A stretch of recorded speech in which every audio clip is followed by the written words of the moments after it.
Welcome to the F50 Woman Podcast, dedicated to sharing stories from a diverse community of women in order to provoke you into a passionate pursuit of life, build unshakable character, and achieve extraordinary things. Now, here is your host, Julia Jack.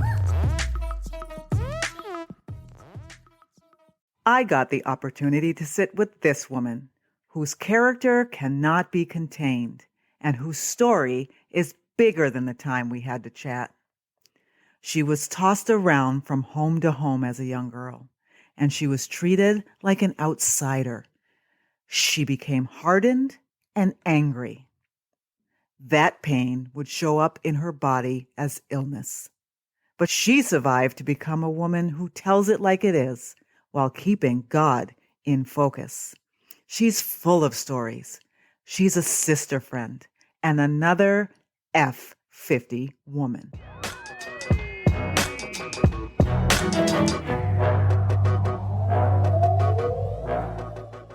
Hey, this is Julia Jack with F50 Woman. I am here with Felicia today. She is a friend of mine.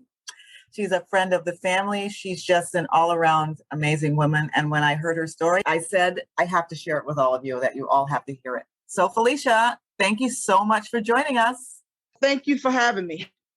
And I'm looking forward to you sharing as much or as little as you're comfortable with, but I know that you have learned some really incredible things and have a great perspective on life. So I'm looking forward to our chat. So I'm going to jump in with the first question. Could you just please tell us about Felicia as a young woman, as a young girl? What were you like? Who did you want to be when you grew up? Give us some insight into you as a younger woman. Well, I got to be honest with you. There wasn't a whole lot of conversation what I wanted to be like because of a lot of situations in life that happened that didn't necessarily speak to me about that I could be anything other than a child growing up in the family that I have. And I had to learn that by watching other people and still not really choosing what I wanted to be, just kind of surviving and living. So that started out as a young child, about 5. And would you say that you're a happy child, a quiet child, I was quiet. Troublemaker? Okay. I was very quiet. Okay. Very quiet. You were taught to be seen, not to be heard. Right. Yeah. That's probably a generational thing. I think a lot of us got that. Yeah. We didn't sit at the table with the adults. We didn't give Nope. our opinions about things. Like nowadays, young people have a lot of opinions and they give them. Oh, they have they have so many opinions. I'm always thinking like, yeah, but you're not supposed to go to work and say that. What made you think you could say that? Yeah. Yeah. Yeah, I know. So tell us about you now. What you do? Tell us about what you're like now. Are you still sort of a quiet older woman? Well, I would say I'm quiet. There are others who would argue that I was not. I'm not. Never quiet. She always has something to say. And sometimes I do if the conversation intrigues me. If someone asks me something, I'll put my 10 cents in. Now I'm 53. I have 3 children. The oldest is 36. He just turned 36. Mm-hmm. And the youngest, well, how old is 32? And in between is 33, I think. And I have 3 grandchildren. And I'm married for 4 years. Going on 4 years. And it was a lot in between all of that. Now I can see when I got to be 40, I'm like, oh, okay, I'm 40 now. I could really but now I'm 53. I'm like, wow, I really made it to 53. For a long time, I didn't know that I would make it to 50. I didn't even know I'd make it to 25 because life was such a, I don't want to paint it that it was hard because a lot of stuff, everybody has a story, but it's how you deal with your personal story. For me, it was a survival. All I know was I had to survive. I had these 3 kids, and whatever it took to survive, that's what I had to do. Mm-hmm. And some of it I didn't like. A lot of it I didn't like. And a lot of people I didn't like. And I was sick a lot and had to depend on people I really didn't know to keep my children. And it was a lot. In the foster home for a little while. And, it was just kind of bounced around for a little while. Okay. Good little while, bounced around. Then when I got to be 20, after I had my last child, I had to bounce around some more. And it was just rough. I wouldn't wish it on anybody, but you have to, it was nothing but the grace of God. My grandmother told me at 16 before she died in December.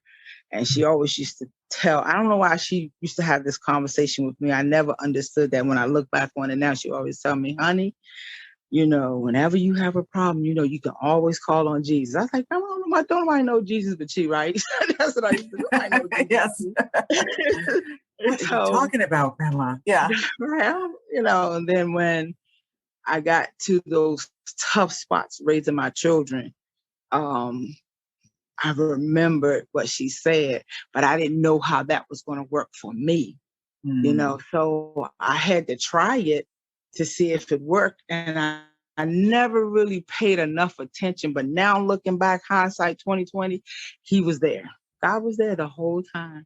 When I thought I was going to lose my mind, it was 2 different times. And I was actually acting in the moment of, because 1 minute you can think it, but then you find yourself acting in that moment, thinking that I'm really losing my mind. I mean, the enemy got me trying to do this and do that, and throwing irons at people and cutting up people's clothes. I was just like losing it, and because nobody was going to hurt me like I had been hurt in my past. And when when it looked like you might hurt me, I always had to, what Medea say, I'm going to got you for you get me. I'm going to get you for you get me.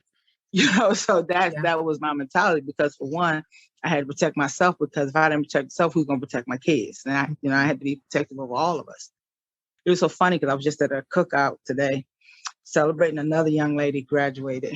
And my girlfriend, who I've been knowing since 9th grade, she said, yeah, we remember when you walked across the stage, you was pregnant with your oldest son. And I was like, yep, I sure was. They tried to kick me out of school. I'm like, no, you don't need to finish school. And I'm like, well, you're going to have to kick me out, because I'm going to keep coming back as long as that bus comes past my door. Wow. So, and that's what I did. And I graduated with him in 1986. That speaks of a strength that I don't think a lot of young women have. They might, when people start saying, oh, you should just quit, and they'll be like, well, they told me I should quit. So it's a different type of young people growing up now, not all of them. And you might find that 2 diamonds in a rough that think we are outside the box, but then the most of them are more like they want to be followers. Yeah. And if they're leaders, they're still followers because of the stuff that they're doing.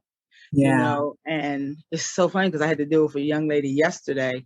She called me, and it's my director. I work at a food pantry 3 days a week, and she has this daughter. She's 7, just turned 17, and she's very, very articulate. She's smart as a whip, and she uses it against her parents, and I see it. And they can't see it. And I'm looking at her, and she wants to try to pull that slick stuff. And I said, look, boo, let me tell you something. I'm not from the street, but I know exactly what you're doing. You are not going to get me in your corner like that. I said, I understand what you're doing. But I said, a lot of it's just kid stuff. But I'm looking at her parents, and they're like, well, what can we help you do? What can you help her do? Yeah. Stick to a punishment.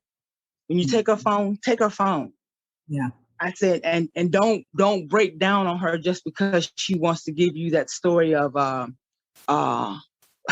if you take my phone and I don't know when to take my medicine, then when I get in that mood, then what y'all gonna do? Y'all gonna have to take me back to the hospital. I said, no, boo. I said, what you tell her? We're not gonna take you back this time. We're gonna just let the people come pick you up, because that's the game that they play, and they run it. And so many parents fall into that trap of allowing their children to browbeat them, so to speak, like that. Now, so many children have these different things going on. Right. Everybody's depressed. Everybody has Anxiety. this anxiety. Yeah. Everybody, and I'm not saying that it's not real. What I'm saying is these children that are they've learned how to use that to their advantage. But what they don't know is that slows their life down playing those kind of games. Yeah. Yeah.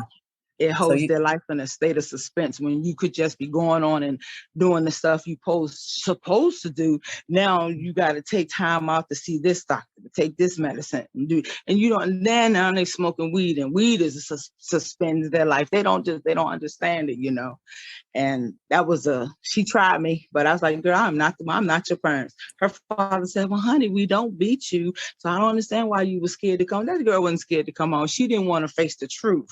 Yeah. She didn't want to face up. She didn't want to do consequences and repercussion situation. That's what she didn't want to do. Because she was coming, they made her come out to the food pantry as part of her punishment or a lesson. No, she just got a job working at Subway. Okay. And her third night at Subway, she comes home high as a kite. Oh. And so I said to her, is this a thing or is this something you just trying to do? Because, all these kids have either it's a thing or no, something I want to try. She tried to say it was just something she want to try. No, it's a thing because you say it. My therapist know about it. So if your therapist know about it, it's a thing. These kids aren't used to. A lot of parents have taken a step back in parenting because they're so scared I can't do this and I can't do that. I said, well, when they hitting you upside your head with all that crazy stuff, please do not call me because I told you have to put your feet down. And that's where a lot of it is. A lot of our parents have just stepped back in the way they parent. Do you think it's because your experience growing up, it was so restricted because you didn't have people who were allowing you to do things that actually benefited you in a sense? No, I'm just throwing that question out there. I had restrictions, but it was like, okay, when my cousin got caught having sex, your legs shouldn't be open. Your legs should be so tightly closed that a pill can't even get in between. First of all, that doesn't even make sense. Especially to a young mind. To a young person, right? So I'm walking around trying, like, what does that mean? Like, what does that? And I literally tried it, came down in the basement, so I took a little pill. I was like, I put it there, and I was like, it doesn't even stay. Seriously? Like, oh, my legs wow. weren't even, yeah. And it's like, so it's like, they didn't do real talk, and you have to implement real talk with these kids. You can't dance around the stuff. You can't. Yes. And then you can't be so loosely with it that they think, oh, well, I told them, so I didn't really get in trouble about it, so I guess they're good with it. You have to let them understand. Even if you, like I said with her mother, even though I said you could have came out and told your mother, look, Mom, I tried weed. I don't know how I really feel about it. I did it. I just wanted to let you know, so in case you catch me. That way, they could have helped you do a consequent repercussion and consequence conversation with you if this is the path that you're going to choose to take for your life. Because if you choose that life with that stuff, then there's repercussions that will come with that. And as bright as you are, we wouldn't want to see you miss out on it. But they didn't do that. And so that's what she needs. And she's saying it. I used to be a bus driver, so I used to hear a lot of the children's conversation. So it's a lot of children that I have learned through being. I was a bus driver for 11 years. Wow. School bus driver. And so there's a lot of conversations I would hear my kids. They'd be in the back. They just talking. And they want to be corrected. They don't want to just wander. And because see, to them, if my mom checked, although they will never actually say it to the parent, that lets them know that my mom cares. Even though it gets on their nerves, it lets them know that my parents care. They see me, they hear me, they know I'm there. And so many times these kids, even if they're latchkey kids, that doesn't mean that the parents are not spending time and they're not doing family stuff. See, this family don't do nothing. So the kids don't understand that it's okay. As a single mother, I had to do stuff with my kids because I know if I didn't do stuff with my kids, the streets would find something for them. Yeah. And absolutely. So that means if I broke my car down trying to get my son to football or basketball or whatever, my daughter even wanted to play football. She wanted to play basketball. She was a tomboy. But, so I remember somebody saying to me, well, if it's so expensive, then why do you do it? I said, I do it for the same reason you do it, because you want them to have opportunities shown that there's things that, other than just what they see in their neighborhood, other than just what they hear on TV or see on TV. You want them to know this activity, this thing. If I had to go broke or take a piece of money from the electric bill to get them in the camp, I did what I had to do, because what wasn't going to happen is my son was going to be dying on the street with a toe tag. Him, if that's want to die, join the military. I'd rather you die that way than dying out here on the streets as nobody's son. And everybody's like, why would you say that? Out here, this not an honor just to walk up and find your son dead. I mean, I've seen walking my son to school, and a guy just gets shot about 15 minutes before we get to that part. Really? To wherever that was. Yes. You never would think that you're going to walk up on and find a jumping body. So, I didn't want that to be my son. So whatever it took, when the gang was trying to get my oldest son, and the neighbor was telling me, he's like, I come home and I see your son with one of them red things hanging out of. I said, what do you mean? What's the red thing? And I knew it was Crips in that area. Wow. And I said, and so I was therapist, book back, therapist room, look for it. Didn't know where it was. So the third time he came to me and said, I said, well, I called a military friend of mine. And I said, look, I know you're not my son's mentor, but I need you to do me a solid. He said, well, what do you want me to do? I said, we're past talking, because he gonna lie. I said, so what I want you to do, I'm gonna take my other two children upstairs, and I want you to throw him around this house.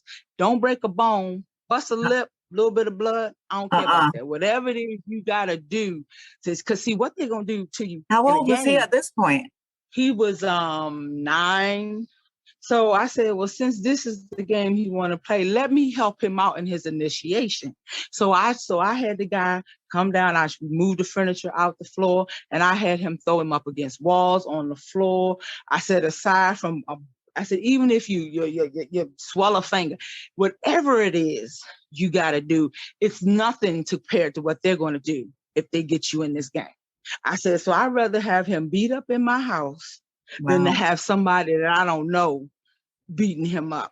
But I knew he was gonna be roughed over. He was gonna get mad. He was gonna want to react. All that stuff that they do to you in the game had to happen right here in my house where I could control it. I'm gonna allow somebody to take control over that.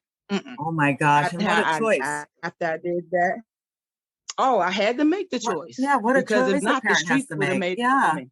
Oh my gosh! Okay. But I tell people, you got to do. With these kids, you got to do the unexpected, and you got to go as far as the enemy is trying to get them to go. You got to go a step above what he gonna try, but you got to do it where you have control of it in your home. Yeah. Because as long as you have control, they'll know if I go back to that. So what I did after that happened, he calmed himself down. I didn't hear about it anymore. So I gathered some money, moved us out of that area. Yeah. And we moved to a whole nother area. Now, not saying that it wasn't going to be there, but I wanted to ensure that this was a better area. It was less drama. And by the time we got there in about a month or so, I can see he was doing his work, cleaning the house, his chores, making sure his brother and sister got home. He was doing, my daughter on the other hand, well, we got some work to do, so. Yeah. Wow. Okay. So whatever it took to get my point across, that's what I had to do. Even when I had him arrested, the police was like, this was 16. He wanted to steal while he was in the store with me. This is the same child? Same child. Oh, goodness. Okay. I said to the police, they calling my name, and I'm thinking, because I saw one of my parishioners in the Walmart, I saw their van. So I knew they were, and he always loved playing jokes. And I thought he would summons me up to the information desk. And I'm like, I'm not going to pay him no attention. Girl, they called my whole government name. Felicia Hines, would you please come to the information desk? I'm like, ooh. That sounds kind of serious. Yeah. I walk my daughter and we walk up there, and the police officer agreed. Finally, when they told me what the boy had done, I gave him money so he didn't have to do that. Yeah. But he tried it anyway. So told the police, I said, there's something else that has to be done here. I cannot take him home because y'all will be coming back to get me. So he said, well, ma'am, all we can do is just give you the paperwork, have you come back to court. I said, look, come, step outside with me. I said, can y'all take him to jail tonight? He said, take him to jail. He said, well, yeah. I mean, I said, because what would you do if I was not in the store and y'all couldn't get in touch? Say if I was in a meeting and y'all couldn't get in touch with me, what would you do? Yeah. He said, well, we would take him down to the precinct and hold him till you can come get him.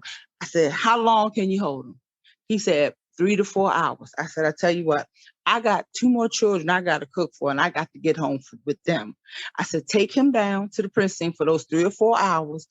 They said, but man, when we do that, you got to get up early in the morning and come get him. I said, look, officer, I would rather do this than having to worry about him for the rest of my life going to jail. Because see, he's still in my control right now. When he get out there, if he chooses to go to jail, that's on him. But I need him to have the experience of me not caring. If this is what you want to do, let me show you how this works. I don't visit people in jail. Yeah. So they said, well, do you want us to cover his head? I said, was his head covered when he took your merchandise? He said, no, ma'am, not on the camera. He said, you want me to cover the cuss? I said, is that what you do for other people? They said, no, ma'am, we just take him out. I said, well, then that's what I need you to do, because right now he's a criminal. And I don't play that game. So I took my daughter. I said, let's go home because I got to fix dinner. And we walked out the door and we pulled off. I didn't even watch him get in the car. I sure did. So I'm listening to you in the context of our recent challenges with people dying. And I just can't imagine having the police take my son away. Wow. Because see, I grew up with a stepbrother who was in and out my whole entire young life. And what his mother did was she gave into it. She emptied her whole savings, her retirement, to keep drawing this boy out. Okay. And I said, that wasn't going to be my life. I said, if I ever have children, that will never be my life. Because if that's what you want to practice, hon, you practice that on your time. But as long as I have control of you in my house, you're going to follow some kind of guideline. Yeah. And so if that's what it meant, I had to have you arrested for 3 or 4 hours, you sitting in jail. Yo, he didn't know I was coming back to get him. I walked out there and left him right with him. He didn't know what, because the police, I said, don't tell him what's going to happen. I said, because he needs to experience this whole thing so this doesn't happen. Wow. Again. Wow. All I can say is wow. I had to trust that God was going to take care of him, but I knew my son, as much as he was trying to be tough, boy, you ain't this. You don't even understand what tough really looked like. Right. Go your old crazy tail right on up there. And that night, of course, nobody had been picked up. So he was in there with his own thoughts all 3 to 4 hours. Yeah. Scared straight. Yeah. Mm-hmm. Yeah. And so can we safely say it worked? Yeah. These are life lessons that once you get outside my house, people not going to care nothing about who your mama was, who your daddy was, what your last name is. So if you don't understand these are things you got to learn here, go on out there and learn the way you need to learn. You'll come back and let me know. And he did. So would you say that parenting was the thing that changed your life? Parenting was the thing that saved my life. Saved your life. Because it saved my life. I had met this girl in elementary school, and I was going through so much. I didn't even know, half the time I didn't even know how to get myself dressed for elementary school. Wow. I would be getting my underwear, t-shirts or something. I was it was a depressing time at that time. And I met this little white girl. She was so cool. And I say white, but she was just another child in the class to me. But she stood out to me because she was the what they call them kids that dressed in all black. They call them Gothic. Yeah, I didn't know about Gothic. I just wanted to know, how you get your hair so black? Your hair was just black. I've never seen just black hair. And her hair was just black. And one day I wasn't feeling good, and I'd had a bad morning getting out the house for school. And I went over, and I didn't want to do gym. And she was leaning on the wall, and I went over to her and I asked her name. Now I've been in this school for a while now and seen this girl, but nobody would talk to her. So I said, I'm gonna go talk to her. So I went over and talked to her. And I don't know her name, but what she said to me, it was so scary, it was so eerie. I didn't know nothing about this stuff. She said, you know what? She said, she asked me what was wrong. I said, I'm just not doing well today. Because I had learned long ago that I couldn't tell people what was going on in my family because my teachers got threatened. So it was only so much that I could say to people. So she said to me, she grabbed the palm of my hand. I never believed in palm reading, but she told me there was 3 things in your life that was going to slow your life down. Yeah. So by the time I had my 3 kids, because let me tell you, the path that I was on, yes, my kids were the things that kept me motivated. Now I had to learn to give my kids over to this person called Jesus that my grandmother told me about. But after the enemy tried to get me to kill my kids, he wanted me to chop my children up and put my children in the freezer and then go upstairs and hang myself. Seriously? Yeah. And I could not believe that I was thinking like that. And I had just emptied the freezer because our lights had just got cut off. And I was living with my daughter and father, but we had moved over to another room with the kids because he had gotten on drugs. I had to lock myself in the room because I was scared he would bring home. And I had never really been away from my family like that. And before I really knew about being away from my family, I had my oldest son. He was 6 months, and his mother called me on the phone and said to me, "So you're the young lady living in my son's house?" I said, "Yes, ma'am." She said, "He says you're not dating. You're not his girlfriend." I said, "I'm not."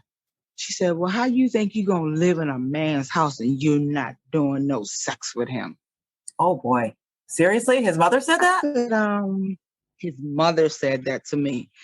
And I didn't know who to tell in my family because I had just been put out my aunt's house. So she had asked me to leave. I didn't have nowhere to go. He took me in. So I thought she was right because I had never been told anything different. Man. And so that's how I got my younger 2 children. But I did what she told me to do because I thought, and then as I got older and I learned, and she would always call, and she just want to talk. I was like, "Why do you want to talk to me?" I didn't even want her to know the grandchildren. I didn't want her to know nothing. And one day, when that day came up and the enemy said, "Well, if you just go ahead and kill your children, just chop them up. Your freezer's empty, just put them in." Because I was like, "What?" And I was looking around, I was like, but my mind was tripping. I thought I was hearing people in the house. And I was like, "Yeah, somebody. Yeah, because if they just kill me, who's going to take care of my children?" I said, "I can't just have anybody take care of my children." And I started thinking like that might be the thing to do. And I was, oh my God, I just got scared and I grabbed them all and I said, "We got to get upstairs and get in the closet." I said, "Because somebody's coming in the house. You can hear them at the back door." This is my head. You hear them at the back door. So I gathered, I took them all upstairs and it was daylight. And I remember because I used to get my kids dressed every day, take them outside and we would play for a little while. Then I'd bring them in, wash them, give them baths and feed them, nap time and all that. But this particular day, for some reason, I never made it outside. Yeah. And I was just in the house and I was thinking about all the stuff that I had been through and having these children, no family around. My mom was an alcoholic. My dad was nowhere to be found. My brothers believed everything my mama said about me. So it was like, and I believed what he told me. So I got scared. Yeah. And I put him upstairs in the closet and that's where we sat for hours. Wow. Hours until we all fell asleep. We had all wet ourselves. And it was dark when I woke up and I realized we were fine. I was like, "Oh, somebody was after us." I was like, "Ooh, I'm glad I saved us." And I told the kids, "Y'all stay up here. I'm going to check the house." So you cut off a little bit. So what happened was you were up in the closet with the kids. You said, "Stay here," and you went back downstairs. And then I went downstairs to check to make sure that the house was the same. Okay. And then something that popped in my head. It was like a light came on and it said, I was telling myself, I'm like, no windows are broke. The door is still locked. Yeah. Back door was still locked. Yeah. The chair was still behind the basement door. It was like everything was just as I had left it. Yeah. But I don't know. I really can't say if I had stayed up past all that. I can't honestly say that I wouldn't have done it because my head was in such a bad place. Gotcha. Yeah. So I thank God that and every since then, God deals with me in my sleep about stuff. Okay. He puts me to sleep and then he wakes me up. Mm-hmm. And that's how he's been doing from ever since that day when I realized my head was that messed up. Yeah. And what happened was when we got up that next day, there was blood on my step. And that was trying to confirm to me, see, somebody was after you. That's exactly what my head said. See, somebody was after you. It was blood all down my 4 little steps. And I poured some water out. It was blood. It was outside. Blood. It was actually blood out there. Wow. And what it was, I got some water to pour it. And as I'm pouring it, my neighbor comes to me and she says, "Oh my gosh, you're home today." And I was like, "What are you talking about?" She says, the postman, he comes around and, he sees you and the children out and everything. Well, what happened was he cut his hand on the door across you. And because he knew you was home, he said he was banging on your door because he knew you're normally home with your children. But this day, I was scared it was the person that was coming to kill us. So I told the children, be quiet, because if they get in, they hear us, they're going to come get us. So next thing I know, we fell asleep. Yeah. And so that was the story behind that. And when it's like, how do you tell people this stuff? I said, because people need to know that your mind can snap. Snap. And I'm not even on drugs. Wasn't on no drugs, didn't drink no liquor, nothing. Yeah. But just the fear of being by yourself with 3 children, you done burst out your body and you don't know what to do with them because haven't nobody done nothing with you, and you just figure you just don't know. You're alone, and you were young. Mm-hmm. Yeah. I had my last daughter. I think I was like my last child, like 22 or 23. Yeah. Yeah. So, to me, I was still a teenager. I was in my 20s, and it's like now I got these kids. So, I said, Lord, that scared me so bad. The next day, I said, I'm going to church on Sunday. And I said, my grandma said I could call on Jesus. I don't know if I call him, but I know we here. And that Sunday, man, I put my kids in a 1-seat stroller. All 3 of them was in it. The baby was in the back, the girl was in the middle, and Nicholas, the oldest, was in front. And I walked them about it was a mile walk to get to that church. And I didn't even stop to sit down. I got to that church and I walked them right on up to the front. And I told that lady, I said, you got to pray for us. Yeah. I said, because that's what my grandma said, that when I get in trouble, I can call on Jesus. So I need you to tell Jesus we need some prayer. Yeah. And she prayed, and I left that church and went myself home. Yeah. That's a lesson that I like people to hear, just about the small bits of power that we can have for each other, especially as women, because those nuggets that you give another woman or a younger girl, they carry it, they don't get it, but then when that crisis comes like yours, it's sort of like, well, my grandma said, or my boss said, or that lady that I really saw in the store said, I'm going to try that. Mm-hmm. Well, that's amazing. Yeah. And I remember I didn't know how to dress myself. I used to just always worry about my kids. And I used to wear high waters all year long. And one day my daughter, I think she was about 17, and she said, Mom, they got pants that fit you long. I said, for real? That's so. She was like, yeah, Mom. They got pants that come all the way down to your ankles. Because what I would do, I would just buy boots and just put them over the capris, the high water pants. You. You had an early version of mom jeans. Yeah, right. And so, because I wasn't used to buying anything for myself. Everything I had either went to bills or them, or trying to keep them in activities. And that's what I did. And she took me to the store, girl. I was so excited when I tried them on. I was like, oh, look, they really come past my ankles. I mean, she was like, Mom, please don't get this excited about long jeans, because they've been out here like for a long time. And she didn't take me to no like high price, so she took me straight to Walmart. Yeah. Girl, right to Walmart. And I was like, oh, wow. I had to learn how to really care for myself, because nobody taught me how to do that. Yeah. I was called so many different names: stupid, dumb, you wasn't going to make nothing, you wasn't going to be nothing. So as I got older, now I'm 50, and I don't pay a lot for my clothes, but what I do, is Mhm. I buy what I like and I make sure it works with something else in my closet, and I make sure it looks nice for me because I'm a big girl. So I know I'm a big girl. You can't wear everything just because it's your size. So I wear what complements my body, Here, yeah. what complements me. Yeah, Right. because that's the thing. Like I see these young girls, I don't have a problem with you wearing it, but get the size that fits you. Mhm. Everybody don't have to see every roll or Nook and cup. cranny. Yeah. Right. Yeah, everybody don't have to see that. If you are enjoying the F50 Woman podcast, don't forget to share your positive comments and ratings and share us on all your favorite social media channels. F50 Woman is a movement created for women, spread by women. Thank you for your support. Now back to the show and your host, Julia Jack. I lived with my aunt. I lived in her house. She took me in. When my father didn't want to deal with me no more, my father took me from my mother. And when he didn't want me no more, then that's when he gave me to his sister. And then the kind of situation that was going on when I got to her house was like, well, that's your family. I don't have to have no respect for your niece just because that's your family. Yeah. So he treated me like how he was telling her. They never thought I was listening.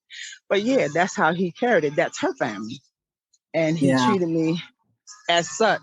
And so when I say the things that I learned made me hard and somewhat angry, I was. Stayed sick for a very long time. I had to walk myself to the hospital and leave my kids with people I didn't even know. I'm sick, curled over, thinking I'm gonna have a heart attack. And I'm telling these people, if you F with my kids, before I'm gonna come back and I'm gonna kill, I gotta put threats down and I can hardly even talk, because I know the ambulance said, we're not coming back to pick you up, because it was like 3 times a week. I was getting sick. So why do you think that was just stress, worry, anxiety? It was stress. It was stress and anxiety. I was holding anger. I was holding fear. I was holding unforgiveness. And unforgiveness will talk about a hostage. Oh my God, how would that, girl, that will hold your life in suspense like nobody's business. You got to know how to forgive, even when you've been wrong and you know you didn't do nothing. Yes. Because the thing about it is, I told my mom before she died, I said, Mom, you got to forgive him. I said, because he done gone on still being reckless, and now you here, your cancer's back. You can't go to glory holding on to this. Yeah. So I made it my reason. I called my aunt and I said, you tell my father that he better get down here and see this woman that gave him 4 children, and I'm not playing. Yeah. Right? She told me, she called. She gave money to come down there. He came to see my mother on a Friday night. After she seen him, she died the next day because she wasn't going to die until she can get out what was going on with her. She had to tell him face to face she forgave him. But guess what? By the time he got there, she couldn't even talk. So I had to trust that God was going to do something to allow him to connect to her spirit, that he could understand was forgiving him that day. Now, did it happen? I honestly don't know. No. But 2017, he died. I had him. He died 2 days after her.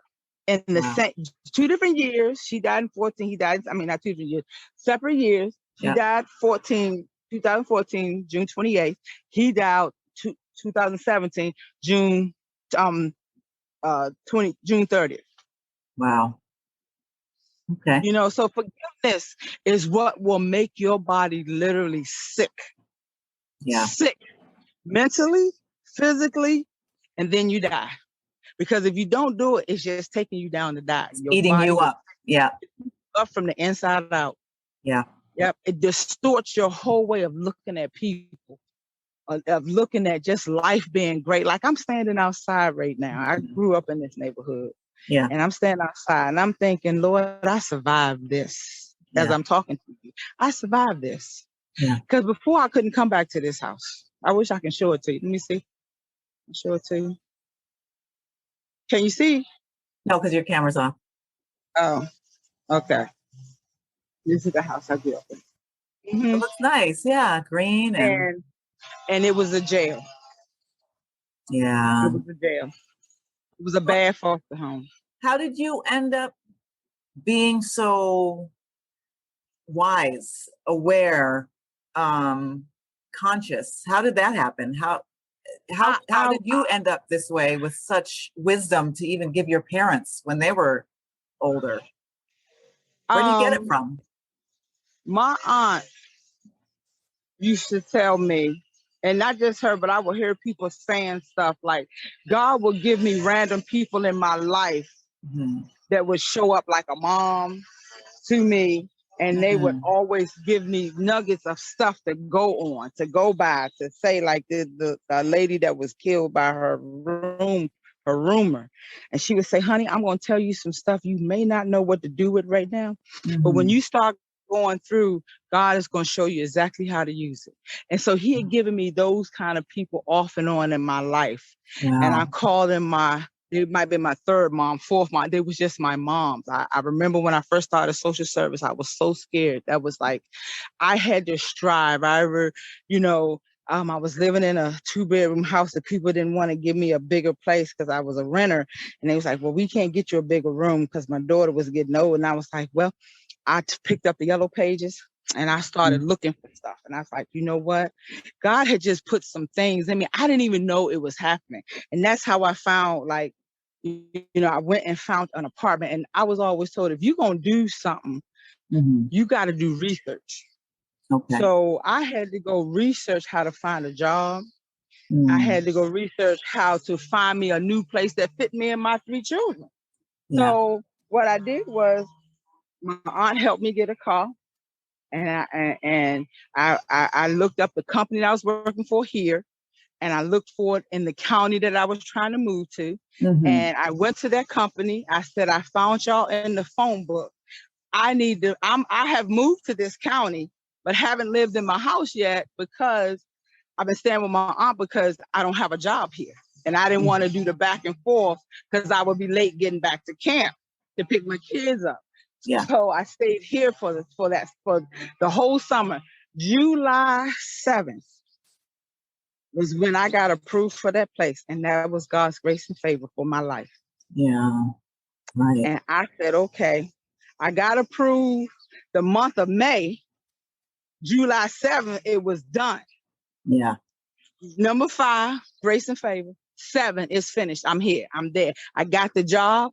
They said it's only going to last 6 months. I said, I don't care. I just need to get my foot in the door because see, I can get unemployment and find something else. And let me tell you, those people were the best. We didn't have to go to unemployment and we got such a good severance package. But I had never been laid off, so I was scared. But I did exactly what they told me to do. And I met this lady from that job. Yeah. And when I didn't have that job anymore, she remembered I needed a job. And she called me, the lady that I work for now at the food pantry. We weren't even friends then. She just liked me when I was doing that temporary work for that company. Yeah. And she called me. She said, I don't even know how she tells me today, I don't even know how I got your number because we weren't friends like that. Yeah. And she told me exactly who to talk to. And it wasn't the Black lady that wanted me. Because, some Black folks ain't for you like you think.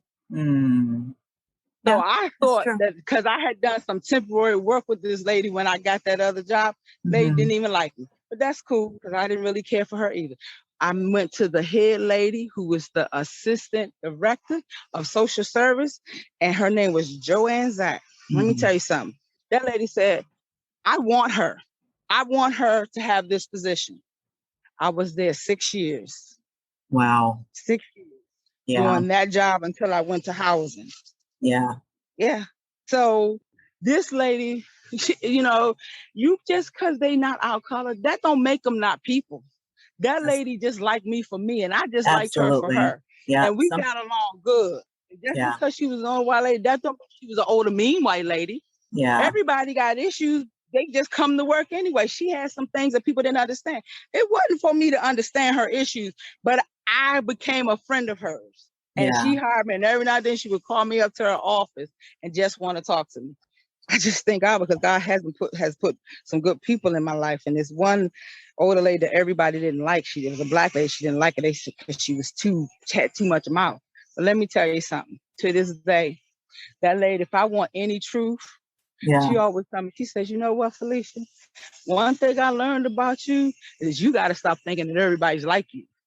Everybody Yes. ain't going to look at it the way you see it. Yeah. She said, because I see how you see people. You just see people for people. You don't see them for color. You don't see them for what they can do for you. You just see them for people. And people, most of the time, 9 times out of 10, most people got a motive. Yeah. I don't have time to have motives. It's too much energy. I just got to Wasted keep, because energy. life is constantly progressing for one thing. Mm-hmm. And if you're stuck and always trying to have motive about something you're doing, then you're going to miss the point. Hey, auntie, that's my auntie right there. Her hair's, I got to do her hair. I don't see her. What? Oh, there she is. Hi. Yeah. This is Julia. Yeah, so a lot of people are not comfortable with themselves either. That's another thing I've learned being older. Yeah. A lot of people are not comfortable with themselves. Yes. Yes. Even with my yellow hair, girl, I'm comfortable. I don't care if you don't like it. Yeah. No thing. Yeah. I'm comfortable with me. Yeah. You know, and I had, and I didn't. It wasn't. You know, I didn't learn that. I over time, life showing you that it's okay to be who you are. Yes. Yeah. Everybody Speak about it. okay. Yeah. Right. You have to be fine with it, because who else you gonna be? Yeah. I was dating this guy, and one thing he said to me is, "Oh, I got to put my best foot forward. You know, I got to make that first night, whatever, first date or whatever." I said, "Let me tell you something.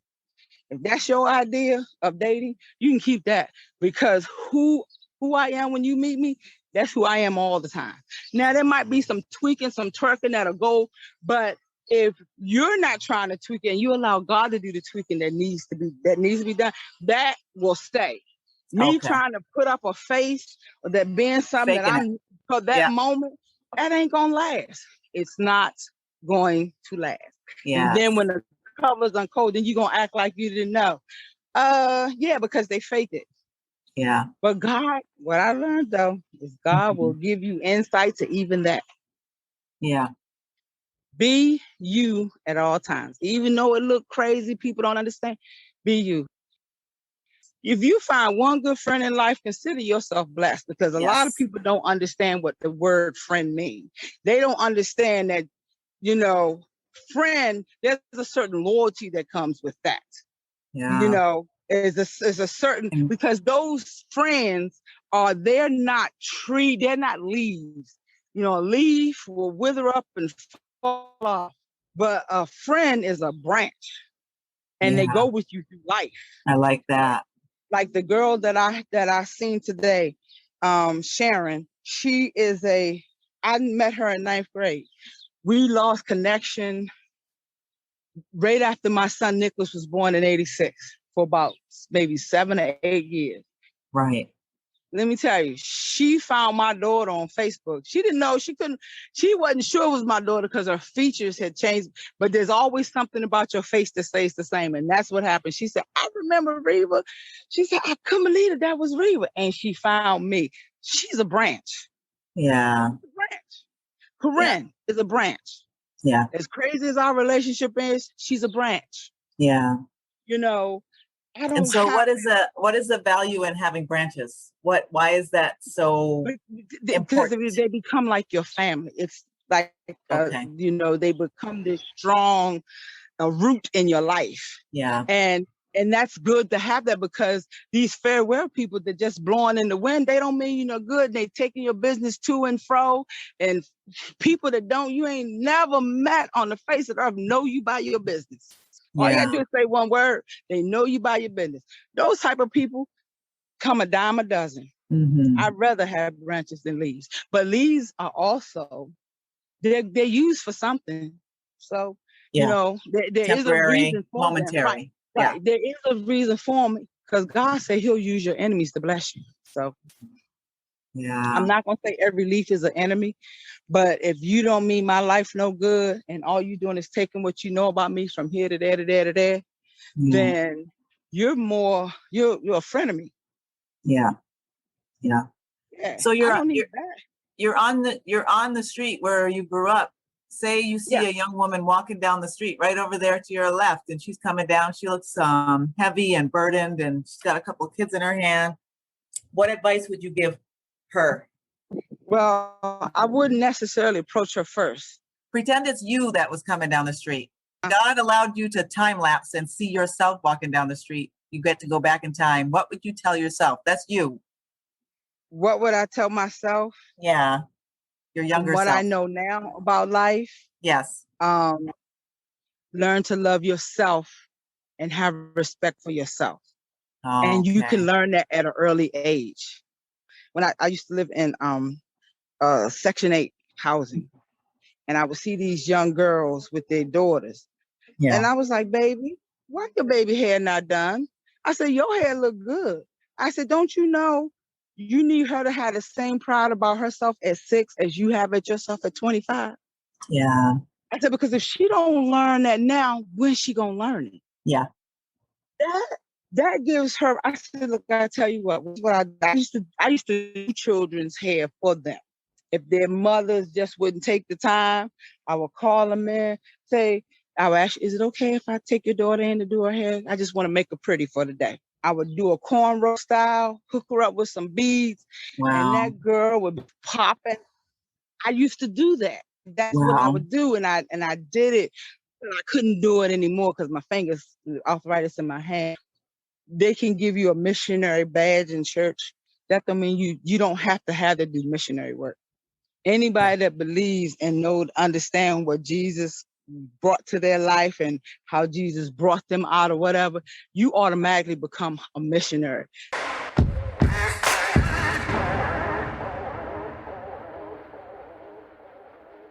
I don't know what it is that God allows me to be able to say all these things that other people are like, I don't know why they didn't hit you in your head. I said, because I'm not saying any of this with malice. I don't need anything from them. And sometimes it's just the insight to see what God wants me to pray. They don't have to know I'm praying for them.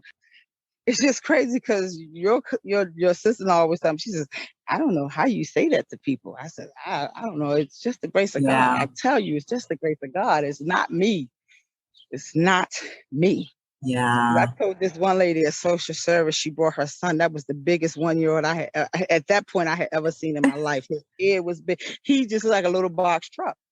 Yeah. And she would bring him, and I would work the handicap side, so she would always come because she was really, really short. And so I was like, come on this side and let me talk to you. So she would come on and the little boy would come up. I said, ooh, girl, he is huge. What did you do? You know, I just started talking to him. I said, well, he's going to be a smart one because he got a lot going on right here. And we would just laugh. And he was like, anybody else would have took that as an offense. I said, I didn't mean it as an offense. Yeah. I didn't say it as an offense. Yeah. But she needed somebody to see what she was going through. To acknowledge her. To acknowledge that, you know, it's okay, you're fine, you're good. But when she allowed him to slap him, I put her over my counter and said, look, don't you ever come to my counter and allow me to see him slap you. You're his mother. He's going to be bigger than you. And you have to set a precedence now in this life that there is no way that this is going to keep happening. He didn't got that one on a humble because I couldn't come over this counter quick enough because my leg hurt, my foot hurt, and I ain't want to hurt you. And, you know, so she started that. But I said, the real story is, honey, gather yourself and find the strength and pray. Yeah. Pray and ask God to show you how to raise this child. Because guess what? There was a day I didn't know what to do with 3 of mine. Yeah. And I had to turn them over to the Lord. Mm-hmm. And that's why I tell my children, y'all don't have to tell me what y'all doing. Because when you're not doing right, something always going to show up. And you always going to need me because you're always going to need some advice on how to handle it. And let me tell you, it has never failed. Never failed. I don't even know. My son, he had gotten himself into a little jam. I didn't call Max. I was like, Lord, I can tell by the way he talking, something ain't right. I'm not going to call him. I'm going to let him come to me. And when he came to me and my husband talked about it and helped him work it out. And I was like, see, son, I'm not supposed to be in your business like that all the time. But when it's something that I need to know, God will let me know. I said, because y'all forget, I keep telling you, I turned y'all over to God. Yeah. Now, together, me and my husband, we have 7. So what we have decided to do is just sow a seed on their behalf every time we get paid. Okay. And we put that number together and with the grandchildren, and we sow that seed every month. Every time what he does it, as often he gets paid, and I do it when I get paid. God has given me a great sense of humor. And I remember a time I fought him. I was on the bathroom floor at a job, and I was going through, and God was trying to get me to say something. He wanted me to move on something. And I was like, God, I'm scared. I can't do it. Can't do it, Lord. I can't do it. I'm not going to do it. You can't make me do it. Nasty. Oh, boy. I did. I on the floor in that nasty bathroom. And I'm rolling around, I'm crying, and they knocking on the Felicia, good. And I can't even say that out loud. I was like, no, I'm not. I said, okay, God, I'll do it. Yeah. I got out that situation. I moved that year. I got me a new car that year. God said, all you do is say, just do what I asked you the first time. But being afraid and not trusting him, it's the not trusting and your fear. Because that means you got to lean to something you don't see. It's easy to trust something that you see. But I had to lean on something that I did not see. And I had got to a point in my life, because you get to that point, you're like, I got this, God. Yep, I'm good. You done brought me through some things. I'm a big girl now. Pulling out my panties, I'm good. Like, it ain't a time. It ain't a time that he don't want you to call his name. And I just thank God, I'm standing. I survived this. This is a neighborhood that you wouldn't even think. But God, I survived this. I live right across from the school teacher. She lived in that house right over there. And she had the most perfect house. I thought. Yeah. And I'm over here getting cups thrown at me, being beat with outdoor. It was just crazy. And I would go to her house and I wouldn't even want to come home. Why? Because I was seen. I was talked to like I counted. Oh, okay. And the police was being called here at least once a month. And now you see my auntie. I love her to pieces. I wouldn't trade her for nothing because she's my strength. And she helps me. When I don't remember how to pray, she'll call me and say, honey, I'm praying for you. But I realized even in knowing her, she had something she had to learn as a woman. Her household growing up, I had to understand that there was things that wasn't put in her as a child. My grandfather was totally abusive. Totally. Yeah. Grandma blind in one eye because of my grandfather. And she had to watch this as the youngest in her household out of 12 children. Yeah. So the thing about it is that people don't understand that even our family members, there's stories behind why they the way they are. Absolutely. Yep.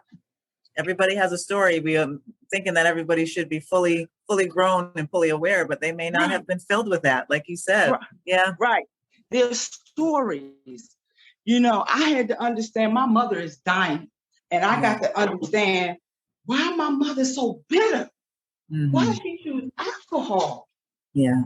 There's a story. She was sent away. And by her being the lightest kid back then, light-skinned children was treated different. Yeah. And she was the lightest one in her family. Okay. And I'm the darkest one of her children, but she was the lightest one in her family. And her siblings treated her, they didn't care nothing about it. It was awful. And you grow up with that never understanding, never having said you're good enough. We just got to understand as women, we're good enough. Girls are not told, you're good just the way you are. You don't have to be different, be who you are. Just the way you are. Tell girls, and when I tell girls, honey, don't be scared to do the work that it takes to make you good, to make you, to make you comfortable. Don't be scared to do the work. Yeah. I used to tell a friend of mine when I had broke up, I've been married a couple of times, and I didn't understand what marriage took. I just thought that's what they did growing up. You got married, you had children, blah, blah, blah. I didn't have children from any of my marriages, but that's what I thought you did. But see, I was so broken, I didn't know how. And then I found out they was broken. Yes. They're broken, I'm broken, two jagged pieces don't match coming together. Yeah. How do you think that's going to work when you say I do and you've never discussed anything? So now I'm married to this guy now, and I had to tell him the same thing. Honey, I'm good with who I am. Maybe you don't understand that, because maybe you need to understand how to be good with who you are. And you ain't got to overcompensate. Right. You overcompensate. You're trying to make everybody happy. Do all this, do it. Nope, I can't do it. I had to tell him, you need to have a come to Jesus moment. You're in a position that you're looked at all the time. And it's things that I can't help you with. Now we married. I'm good in my own skin. So if that means you got to be over there for a little while, God, that doesn't mean you don't love me. That doesn't mean I don't love you. That just means, honey, let God go ahead and do what you got to do. Because that will only enrich what we do. That's going to carry us further. Yeah. Because it got rough for a minute there, girl. I thought about, Lord. Yeah, you have to be two holes. Girl, we get, yeah. Because I had learned so much about me, and that God was bringing me from grace to grace. Each age that I made, it was just grace to grace to grace. So now that you've gone from grace to grace to grace, and you're over 50, what's next for you? What are you looking forward to? Yeah. That's a good question, because I was thinking about that. So I've been working at this food pantry for a year and a half now. Yeah. And I didn't think I would be doing it. Yeah. And now I'm doing it. And it's so many people that come through that are broken. I've met a lady who was living in her car. I couldn't help her. Yeah. But when I see them coming, first of all, I never thought I'd be doing that. I never saw myself at doing anything like that. But my gift is the gift of helps. So I have a director that loves me enough and respects me enough as a woman and as a someone that works next to her. If I say to her, I'm gonna hold the line up, this person right here needs some special attention, she will allow me to give them the special attention that they need before I can start that. Because if you come here and you live in your car, that means there's things I can't give you, because you don't have nowhere, you don't have nothing, you can't use them for anything. I can't give you a bag of meat, because you're not living like that where you can cook it. So I got to go inside now and formulate some stuff, materialize some stuff that's going to work for you in your car, wherever you can go warm it up at. So that's what so that's what I'm doing now. I don't know what this is going to lead me. I truly and honestly don't know. I don't know how long I'll do it. But what I do know, I told the director, I said, because when the other director died last year, and Margot called me, she says, look, I need somebody working beside me. I can't do this by myself. And I've been praying and asking God, who can I trust, Lord? Who are you going to put next to me? I didn't know that the other director was already prepping me to come in position. Now, I had only been there at that time for 4 months working with them, and I was only once a week. And the one day a week I would be there, she would always, I need you to take this money to Margot. She has MS. She can't come in because it's COVID. So I need you to take this money to her, and she has to put it in the system or take it to the bank or whatever. And I'm like, but all these other 15 people you knew before me, but God, she trusted me. She don't know me from Adam. So she died on a Monday. Oh. I had just seen her on Friday and spent about 20 minutes with her. We was just talking. And I go to call I get this call it was Sunday. She died on a Sunday. It was Mother's Day. And I get this call from one of the guys saying, Janet Pack dead. It shut my world down, because she had brought something into my life that I didn't even know. She was prepping me. No one has ever tried to prep me for anything. Like, she saw something in me that I didn't even know existed in me. God gave her insight to me that I didn't even understand. So I told Margot, I said, well, if you believe that God is telling you it's me, I will do this job with you until God tells me not to do it no more. So people don't understand why she trusts me. People don't understand that, she's soft-spoken. I'm her backbone there. Yeah. I didn't understand that. Who knew that I would be running a business? Yeah. God blesses us with 2 and 3 grants a month. Yes. We don't want for nothing at that pantry. And all I tell the people that I am training people how to do what I did by myself for almost a year. I stocked that room. I kept it clean. I cleaned her office. I change the whole stock room, change the whole, how the freezers and everything. God allowed me, I say but it wasn't nothing but the grace of God that gave me was it intuit? What is it? It's a word. God Insight, gave intuition, and intuition, right? foresight. And the insight and the foresight, he gives it to me. When my brother said, we got this much stuff to get in there. I said, well, let me rearrange my room. Let me get in my room and do some praying. God will show me how to put stuff in the room and get it all in there. No problem. Everybody gets amazed that I don't know how you did that. I said, girl, and number Jesus, because I don't even know, because I'm tired, my brain itching and everything. But I'm running a business. Yeah. Where will this go? I don't know. Okay. But what I do know is that I can't go nowhere until God say it's time for me to go. Every Monday I tell her I quit, but I go right down there and do what I'm supposed to do, And I work with a bunch of people that don't like change, and they don't like me. But when they start acting up, I still got to do what I got to do, because God has called me to this position. If y'all don't like it, that's fine. Nobody asked you to come. Baby, you free to leave. That's what I say to them.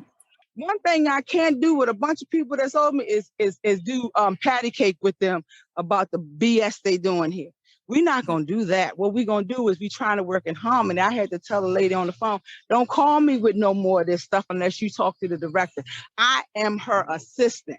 I am not the director. And if you have a problem with her, you really need to take it up with her. So don't call my phone. And I just want to work as a teammate with you. But since y'all don't want to do teamwork, I'm good with that. But when you come at me, this is what you're going to get. And I love you, girl. You have a good day. I can't wait to see you on Monday. What you singing us on Monday? That's how I deal with them, because they so used to I've been mealy mouth with them and scared to say stuff to them. That God didn't create me a spirit of fear. At one time, I had that, yes, but that's not what God put in me. Yeah. And I got to stand on what God put in me. I don't care if you don't ever like it. You take it up with God. You take it up with God. Yeah. So Felicia, So that's because we're running out of time. Go ahead. Okay, I know. I absolutely love it, to tell people the truth in love and to help them with the hard stuff in love. Yeah. So do you have a particular book that you would advise all women to read? I just read one. I don't remember the name. I went through it so fast. Okay. And it was talking about I can't even remember that, because I was just sharing it with somebody else, and she said she read it too. I can't think of the name, but in the book, the preacher was talking about how all he asks us is to give just 10% of what we get. And do you know just that 10%, how it keeps praying and doing your 10% and your time? That keeps your life blessed. That keeps and then you got to know how to pay it forward, and not just in money, but in the help. So, you see somebody, like my girlfriend went to the doctor the other day. She couldn't get to the doctor to get her medicine. I had something to do. Let me run and go get your medicine. I'll bring it to you, and I'm going to be on my way. And that's what people don't want to do. They don't want to. Yeah. Because that's what God does. He blesses us. He wake you up and you can't say hello to somebody that you see their face ain't right. Even if they don't speak, God, I did what you told me to do. You don't know how they're going to pass that on to somebody else. You don't know how. It's not for you to know. You just got to do it. This book is about paying it forward. Yeah. It's about learning how to keep your life blessed and the trials and tribulations that you will learn going through it, because you don't know that that's what's happening, but that's what God expects you to do. It's an older book, but it's worth reading. Okay. One more question before you leave. What is one thing you can't not do every day? What's one thing you have to do every day? One thing I have to do every day is I have to get up and thank God for a new day. Okay. Lord, I thank you for one more day. Yeah. Gotta do that. Amen. Yep. So how can we get in touch with you after this podcast is over? You through my email. It's FEFE Hines, Hines, the number 50 at Gmail. Nice. We're facing 50 women. That's 50 women. Felicia, thank you so much for being here. I mean, we need to do a show. You are incredible. No problem. Thank you for having me. Thank you for having me. You've been listening to the F50 Woman Podcast. Join the F50 Woman movement and this diverse group of voices to help change the world one woman at a time. Why should you join at your age? Because we're not done yet.